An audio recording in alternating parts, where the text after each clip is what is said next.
Welcome back to Echo Ridge and another episode here in our Max Colonization series, where we have a couple of problems. The first being that we're down to 6.7 tons worth of algae, and considering we're using about half of a ton every cycle means that we have about 13 cycles left of oxygen. Not great. The second problem is old Josh Manchester is having a bad way of it, partly because they are dead tired due to a snoring friend.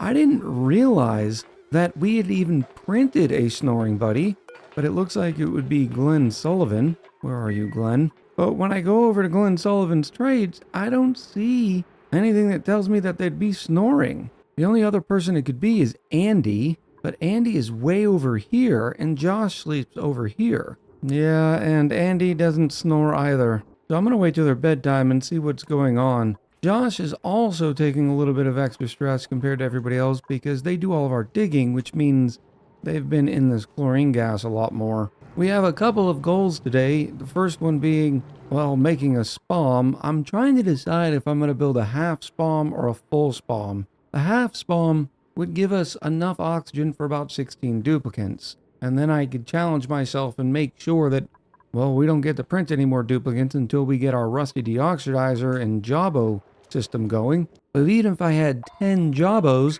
that would only be another 7 duplicates on top of that, for a total of about 20 to 23. And I think we're going to need more duplicates here.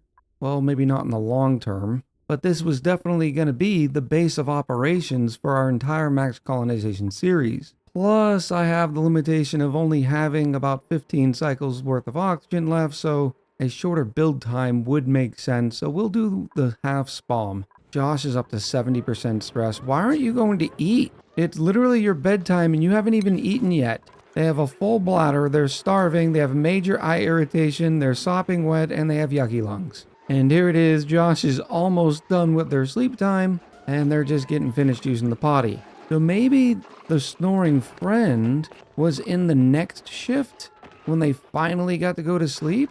Luckily, their sopping wet is about to wear off. When do you plan on going to bed, buddy? Even the next schedule is almost done with their nighttime, and you're still chowing away. And now Josh is going back to work, digging out these areas. No, Josh, you really need to sleep, buddy. All right, what we're going to do is we're going to make a separate schedule just for Josh. Put that there. Let them know they can have some downtime, and let Josh try to recuperate. And it really stinks because the second thing I wanted to do today was shift this entire thing over.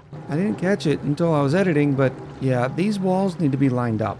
I am not about this life here. Finally, Josh is getting the nice rest they need, not before going back down there and getting major eye irritation. So why don't we build a massage clinic? But I really don't know if that's going to be the smart play, considering I need a lot of work done. All right, we'll do it. Making sure Josh is okay. Grab a nice massage table. And if I put a plant in here, it should make it a massage clinic. Need a little bit of power. Oh, Jesse, you're trying to get stuck, aren't you? And you're stuck. It's your own fault. No one told you to jump down there.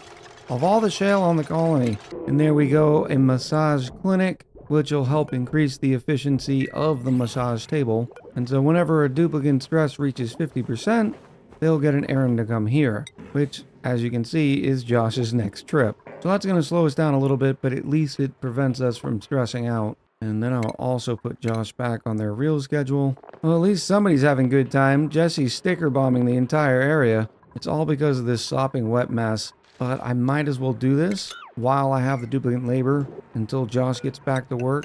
We're going to do something like that. I will need a ladder run inside of here again, and I will push the far wall over by 2 as well. And here's the big difference between the massages that Josh is getting inside of the clinic. You can see it reduces 60% of stress per cycle, whereas the massage table by default can only do 30 stress per cycle. A small catch up from the last episode, we're going to be using this tank as not only coolant for the metal refinery, but also for the oxygen that we're going to be sending up here. The issue is I needed to keep erupting as much as possible. We only have another 16 cycles for it, but that's not too shabby.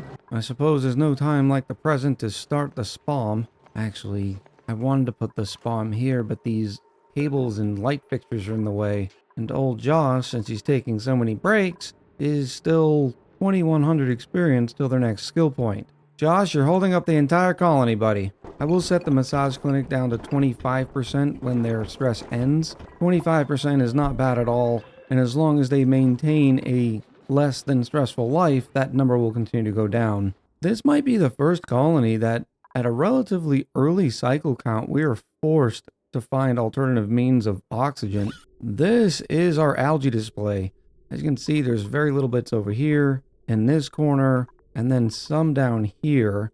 This is slime, not algae, but this wouldn't maintain us for very much longer. But I suppose in anticipation, I can at least start some of the SPOM. I think it's going to be here. I should probably make it one over. And since we are going to end up doing that half SPOM, I am only going to use 3 oxygen gathering gas pumps. I'm probably going to regret this, not just going ahead and doing a full SPOM, but I know folks like to see things that are different, and just stapling on a SPOM every colony is not necessarily the greatest content. Remember, we are using gold amalgam inside of the SPOM because the gold has the increased overheat temperature. And there are a bunch of different designs for half SPOMs where it makes a really big differences in the atmo sensors and the difference in how much the electrolyzers are being utilized. More on that here in a minute. Looks like I do need to grab some mesh tiles. Mesh tiles are complete. Nice and easy. I will throw them right across the top here. And then I'm going to put the electrolyzers to the far left over here. The only reason these mesh tiles are here is because I needed a place to be able to stand on. But I will end up removing these because the next spot is going to be the gas pump that takes out the hydrogen. And that will be using tiles in this configuration. And I'll probably hold off making that tile so that we can still step down and step across. I suppose it's not really needed. They can always run down here and then go up. Josh, how are we doing on skill points? 7,800. Almost there. Now I'm going to queue up some arbitrary digging commands for Josh. And here's the sleep schedule with Glenn and Andy. Nobody was snoring. So I'm going to chalk that up as, yeah, they were probably really tired because they didn't get any sleep. And the UI was just misinforming us. After looking at the design a little bit, I realized I did not want to leave the opening here. While the hydrogen is naturally lighter than oxygen, so it'll go up, I don't want to get any hydrogen trapped here. So I think what we're going to try to do is something like this. Now the key is you don't want to start collecting hydrogen until after one tile above the electrolyzers.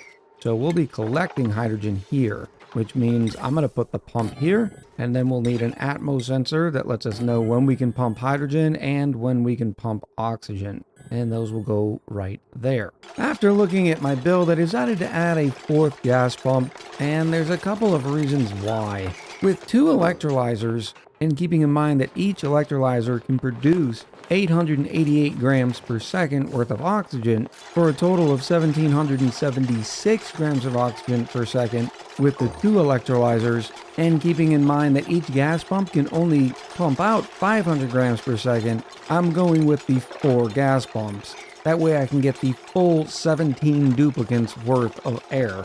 Now probably what's going to happen is I'm going to use one of these pairs to supply oxygen to the base and then the other one's the suits. In my previous half spawn builds, I've only used the 3 gas pumps, so I would have a maximum of 15 duplicants worth of oxygen. Not because the electrolyzers couldn't support it, but because each gas pump can only do the 500 grams for a total of 1500 grams per second. So I'm going to try this configuration and see how it works. It's probably going to take some tinkering.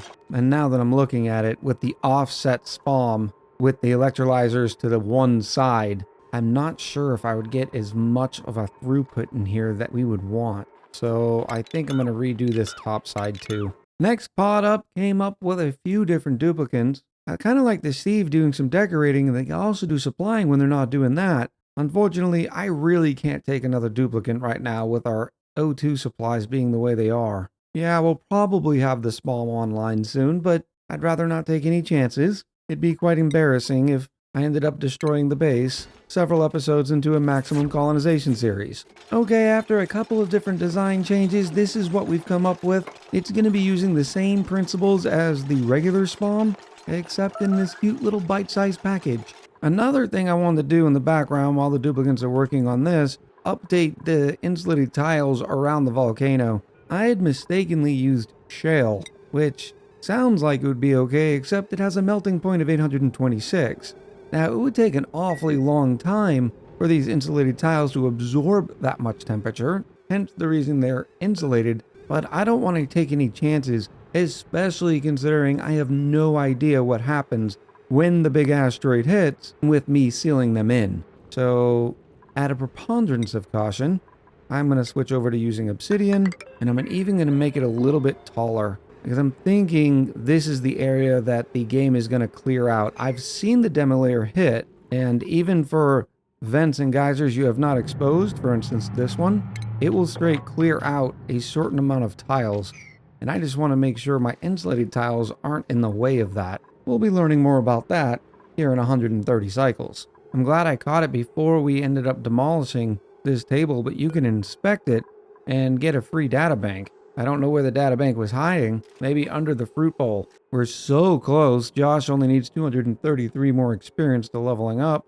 so we're going to queue up more digs. The digging will continue until morale improves, Josh. Now, it's not necessarily required that you build the SPOM upwards. I could also just put the power needs over here. The only reason I didn't in this case is because I didn't want too small of a tunnel. But the footprint we're looking for, and I'll pause while I look at this, is going to be 3 hydrogen generators and then a battery. As you can see, that would leave us 0 room over here, and then we have to walk all the way around. I guess that wouldn't be too bad, huh? No. We'll keep going up. We still have some work to do in here, such as tying up the automation. And right now I only have refined nickel, which I've seen some questions asking, why do I not like using the nickel? And that's just because it's a better thermal conductor than the gold. So I think for the rest of this, we are just going to queue up some more smash commands for the gold amalgam to gold. Of course, we do have this online. Yeah, it's not as full as I wanted it to be, but we'll be saving a lot of metal in the process. Taking into account that wire is 25 kilos per tile, let's just queue up a quick 15. For the record, this polluted water is sitting at -8 on the right and -10 on the left. I am looking forward to getting off of wheel power because we get just about 1 recipe's worth before they have to come and recharge this battery. I could make this a little bit better by just adding a second battery. That's not too shabby. But as it stands, the duplicate labor cost of refining metal is pretty significant. We need 1 dupe on the metal refinery and 2 running on the wheel. The jawbow in our tank has expired. I hope it laid its egg somewhere, providing us a massive amount of jawbow fillet. Here's some of it here, and then Josh dropped some over here because Josh is being a big baby man-child. But I need to make sure that we have the fillets and smoked fish available over here. So we will select jawbow fillet, the peat, and just click forever. Note that the cooked seafood over on the electric grill does not allow you to use jawbow. At last, Josh is ready for their skill point. Unfortunately, once again, it's going to be a little painful because they're at max morale. Josh is truly a duplicant and not a duplican. So we might get some negative morale out of Josh for a little bit, but most of the other duplicants are doing just fine when it comes to morale.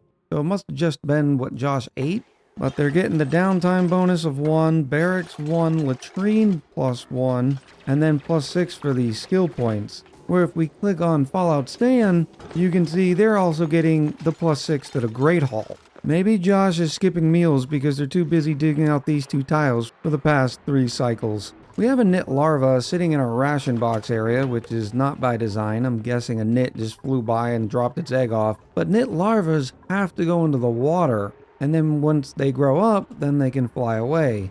As you can see, this poor little guy is suffocating, and they will die in 90 seconds unless one of our ranchers comes and moves it like I've instructed. I know, the drama is palpitating. Will the rancher make it in time? Or will the poor baby larva never know a life of flying? But considering our rancher is sleeping, I don't know if it's going to happen in time. I'll even raise the priority on the relocate, so as soon as Piercer wakes up, that should be the first thing that they want to do. But I don't know what's going to happen. We've only got 15 seconds left. 10 seconds, Piercer, and they're gone. They've decided to go do something else, like use the potty. Why didn't you use the potty before? Dead, tired, snoring friend. Who's snoring? Let me check Piercer's schedule. So it's either Fallout Stan or 270? That would make sense if Josh Manchester showed up to bedtime a little late. Well, it's not 270, and it's not Fallout Stan. You know what? How much do you want to bet it's because they were stung by nits, giving them a +5 to sneeziness? So since they were sneezing while they were sleeping, it was keeping everybody awake. So maybe it's good that we let the little larva die. Alright, duplicants, go attack. Yeah, and those stings seem to last a significant portion of the cycle.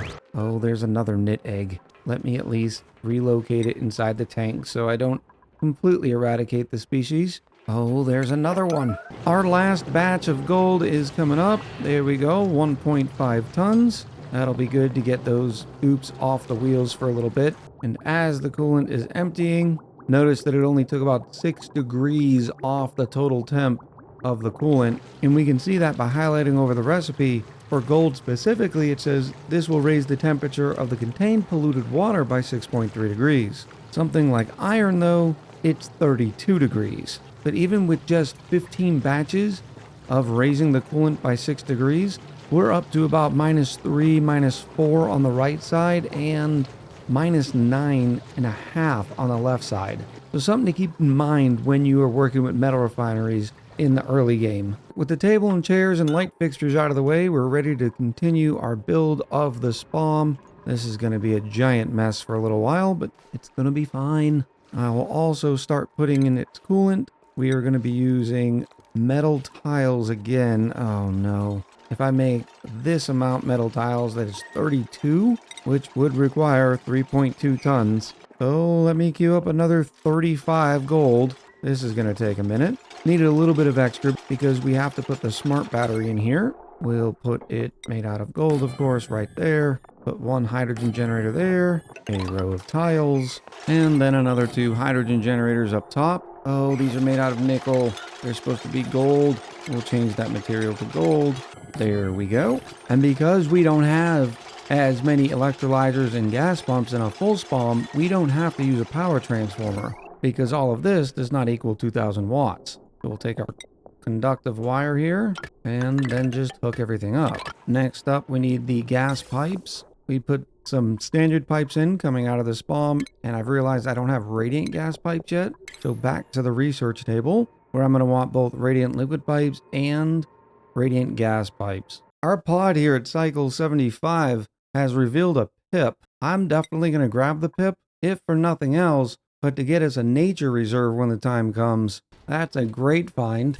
Unfortunately, that pip will be prone to get themselves in trouble by either putting themselves into a biome that's too cold or getting eaten by a Rex. So I'm going to move the pip into this room for now. While we're waiting on some research, I will hook up the automation for the battery. Once again, using gold. We'll set the battery at 9060. And I also set the automation for the Atmos sensors the same ratio as our major SPOMs at 250/450.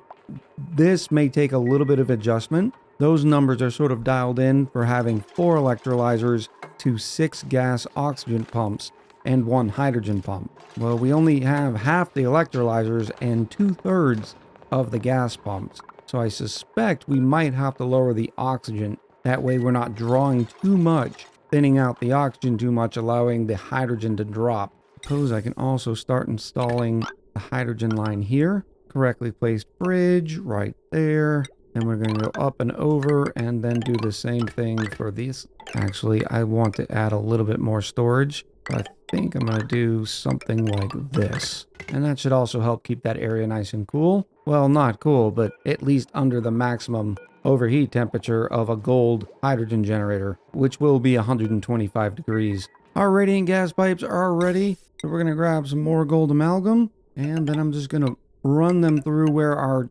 cooling plate is going to be. That's not going to need to be gold amalgam. Same here. Oh, it's going to look so good. And then down here is where we're going to check their temperature to make sure the oxygen is of good temp by using a gas pipe thermosensor.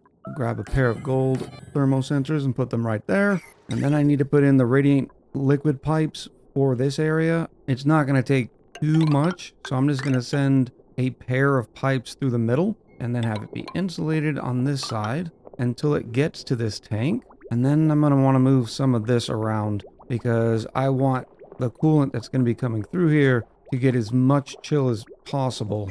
So I'm going to send this line up and over and then deconstruct this. And with those pipes moved out of the way, I can send our radiant liquid pipes that is going to have all that coolant right through here. With that in, I can put in our liquid shutoff, which I believe is going to go, I'd rather it right here. Yeah, I can move this ladder around. There we go. And do I have a liquid shutoff? Yes, I do. I'm going to put it right here. Make sure I snip that in the middle. And then I'll just tie that automation in right there with the sensors. Oh, this is using nickel. Let me wait for more gold to come out. Even the liquid shutoff is made out of nickel. What's going on with the gold? I guess it's all being reserved for this. Might as well queue up another 15. I still need 32 tiles for right here. Let's make it an even 40. The carbon dioxide is doing a good job of keeping the polluted oxygen to a minimum. Well, it is now. We have a ton of polluted oxygen through this area, which is giving all the duplicants the yucky lungs and making life worse. But whenever this erupts, there may not be enough carbon dioxide to stop it from off-gassing. So I am going to put a deodorizer here, and I'll make sure there's always a tile right there. Remember, your deodorizers can only go 3 up. And then I'm also going to put one right here. Once again, preventing any of the polluted oxygen from escaping up here. Actually, what I could do, even sexier, is put a mesh tile in, and then put another deodorizer in there. Now, I don't need all the deodorizers on this circuit. Even though it'd be more convenient, it would cost us more in refined metal. So I'm going to send this wire all the way over, which is the primary circuit for our base. And in an attempt to get rid of the polluted oxygen that's already here, I'm going to set up even more deodorizers. And under each one of them, I will put a mesh tile, because the deodorizer can go 3 tiles up.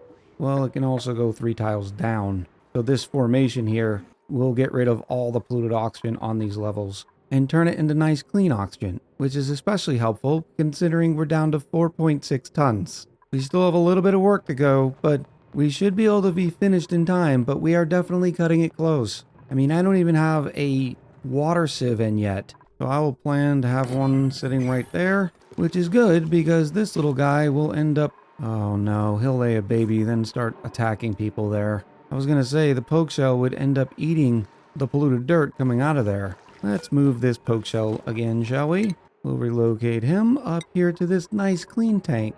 We're going to power the water sieve off the same main line that's up here. I really need to get a power plant going shortly, but most of this is pretty temporary. Oh, I also need one for this pump too, all the way down here. We finally have enough gold for our liquid shutoff. I'm going to put it right there. Maybe we have enough gold for the automation line.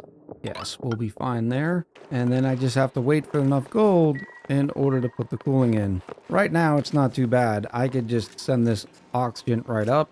It's 30 degrees here, but eventually it'd come out at 50 and 60 degrees, which would end up heating up our base and killing our sweat corns. I also need to get the liquid pipes in. Not too shabby. I'll just have them go straight through here, snipping it off right there because I don't want those electrolyzers to start going off yet. And I also need the overflow. Ooh, this overflow hydrogen generator. I'll put this up here, connect it to a smart battery that we can't really afford right now, and plug this right in the main line. I'll have the wheel set at, say, 25%. In other words, they won't start charging the batteries. Why is this small battery still in here? That's wasteful. They won't start running until the jumbo battery's down at 25%. But I'll set this battery at 90-60, and hopefully it'll use enough of the excess hydrogen to power the rest of our base for now. And then yet some more construction commands. I need to send the oxygen somewhere. So this first one will just go straight up, except that's not the line I chose, right up through here. All right, dupes, there's a lot to do, and we're down to 4.5 tons of algae. Do I need to remind you what happens when we run out of algae? We're getting ready to seal in the mini SPOM. I'm waiting for the hydrogen generator and some more insulated tiles. What's holding us back is the metal refinery work. As we said before, it does take a long time, but we can start putting in some of those metal tiles. I'll be comfortable if I can just put in 2 layers and then we can seal this up after everything is running. We can also load up this coolant line. All I have to do is connect it in, and it'll start filling in. Now I'll have to flip one of these sensors to get it to loop back around. In fact, I will just say if it's below 6.9 degrees, and considering it's a vacuum in those pipes right now, it is minus 273, so that'll send a green signal to the liquid shutoff. And with it sending a green signal to liquid shutoff, it allows the coolant to pass and starts to loop around. I do have to make sure we don't overfill it. Just a couple more blobs and we should be full, and that should be perfect. Now the way this is going to work is if the oxygen coming out of these pipes is above whatever we want to set it at, and in this case I'll say 30 degrees, they'll send a green signal to the liquid shutoff, which will allow the loop to start going over again. Well, when the loop is not running, the oxygen is going to be draining all the chill from this polluted water, and the coolant sitting in this tank is going to be cooling back down. So the liquid shutoff turns on, it cycles through, and as soon as the oxygen starts coming out within temps again, the liquid shutoff will stop the flow. Now you may think that the liquid shutoff is not a requirement, that you could just replace it with a bridge and have it continuously wrap around, but then we'd be taking in a lot more chill, and eventually that oxygen would be coming out at, say, minus 5 degrees. Well, minus 5 degrees wouldn't be good for our main base. Hence the reason the liquid shutoff will control the thermals. Yeah, when it cycles, that polluted water is going to be pretty cold, but it's going to be cooling down all these metal tiles, and so the average will end up being around the 30 degrees. And while this system may not be as efficient as some of the active cooling solutions we've used, it is definitely efficient enough for cooling down some gas. I think we're ready. Our water sieve is charged, so let's plug in while they're finishing these few tiles. Out comes our clean water. Oh, that's right, I need power. Like, why isn't it working? I have to jumpstart the SPOM. So let me send a wire right out here, and I'll prioritize the wire so they do it before they do the tiles. Oh, no wonder this is taking us so long. I accidentally built a lot of the insulated tiles for the SPOM out of obsidian. That's not a good use of obsidian. No, thank you. Let me go get shale and start replacing all these insulated tiles again. It's when I changed the materials for the volcano. Whoopsie. We have a jump start. Oh, and I forgot to do this. We've jump started our power, but I need to separate all of this. Looks like I'll be getting back in there to repair this hydrogen generator. But what we're trying to do now is calibrate the SPOM. Step one is getting all the other junk gases out of here. These 4 pumps down below are pumping everything to our base, which, yeah, it's all chlorine and carbon dioxide and a bunch of yuck, but we need to send it somewhere. The top side is just sending it outside of the SPOM where I had a little bit of available gas pressure to be able to empty into. Most of the bottom is looking good. I just need a little bit more pumping from the top gas pump, and we are there, which means it'll be nothing but hydrogen coming out. So I can turn that back on. There'll be a little bit of damage from that carbon dioxide, but everything else will be clean hydrogen, and this entire line will end up filling up before the overflow comes back out and then helps power our main base. I'm going to see how much power we're using and make sure that it doesn't back up, because if this hydrogen generator is not using enough hydrogen, all that hydrogen will back up, the pump won't be able to pump anymore, and then we'll be getting hydrogen in our oxygen supply. The oxygen's just now starting to come out too warm, so the thermosensors have started firing their green signal, which turns on the cooling loop, which is going to cool down these metal plates, especially when I get them finished. Those hydrogen generators are repaired and will be stuck inside of their chlorine gas tank until the end of this series. Good, the hydrogen is starting to back up. So the self-powered nature of the SPOM is kicking in, so I can deconstruct these wheels. Let's also capture that gold here. And I will keep this gas vent here, which was important for me to be able to empty all of the yuck gas out of here. But I'm going to keep it in order to keep this area here oxygenated. It'll also help push all that chlorine gas and everything down, which is going to be another objective for the next episode, because as you can see, our carbon dioxide levels are starting to get a little high. And look at that, we still have 3.5 tons of algae. Let me go ahead and start deconstructing all the oxygen diffusers. That algae might come in very handy during early space missions. And there you have it, a mini SPOM. I know it's not as exciting as a rusty deoxidizer SPOM, but I hope the fact that I didn't build another full SPOM sort of scratched the itch to see something new. The next episode is going to be all about preparing for this giant asteroid that is quickly making its way to our humble home. I'm looking forward to reading the comments you have below. So until next time, much love, happy gaming, and I'll talk to you soon.